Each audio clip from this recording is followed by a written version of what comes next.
जिल्हा मध्यवर्ती संघटनेने मागील 3 दिवसांपासून संप पुकारला आहे।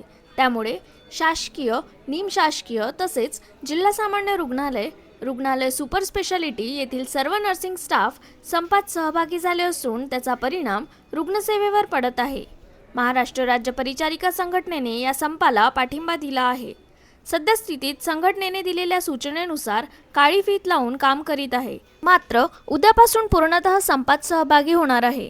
सध्या 30 परिचारिका सोबत कंत्राटी तसेच प्रशिक्षणार्थी काम करत आहेत। नमस्कार, मी ज्योत्स्ना शिवरकर, जिल्हा सचिव, महाराष्ट्र राज्य परिचारिका संघटना, मुख्यालय लातूर, जिल्हा अमरावती। इथे गेल्या 3 दिवसापासून जिल्हा मध्यवर्ती संघटनेने संप पुकारलेला आहे। तर आम्ही महाराष्ट्र राज्य परिचारिका संघटना लातूर यांना पाठिंबा दिला आहे। आम्ही काळी फीत लावून कंटिन्यू 3 दिवसापासून आम्ही इथे कार्यरत आहोत। आज संपाचा 4था दिवस आहे। आज 24 तारीख आहे। आज आमचा बेमुदत संपाचा पुकारा होता, परंतु इथे कुठलेही मॅनेजमेंट न झाल्यामुळे किंवा वरून कुठलाही आदेश न आल्यामुळे आम्ही 4थ्या दिवशी ही काळी फीत लावून आम्ही कर्तव्य बजावत आहोत। या इरविन हॉस्पिटलमध्ये DMRचे आम्ही केवळ 30 स्टाफ आहोत। 30 स्टाफमध्ये आम्ही पूर्ण हॉस्पिटल मॅनेज करत आहे। जे शिकाऊ विद्यार्थी आहेत ते सुद्धा आम्हाला मदत करत आहे आणि त्यांची मदत घेताना, त्यांना काम करताना ज्या काही अडचणी येत आहे त्या अतिशय कंट्रोलच्या बाहेर आहे, अनमॅनेजेबल होत आहे। मुलींना शिकवणे सांगणे कठीण होत आहे। इरविनमध्ये सगळ्यात जास्त बिझी असणारा वॉर्ड म्हणजे कॅज्युअलिटी आणि ICU हे मॅनेज सुद्धा होत आहे आणि हे मॅनेज करायला आम्हाला खरोखरच त्रास होत आहे। त्यामुळे आजही आम्ही काळी फीत लावून आम्ही आज संपावर आहे।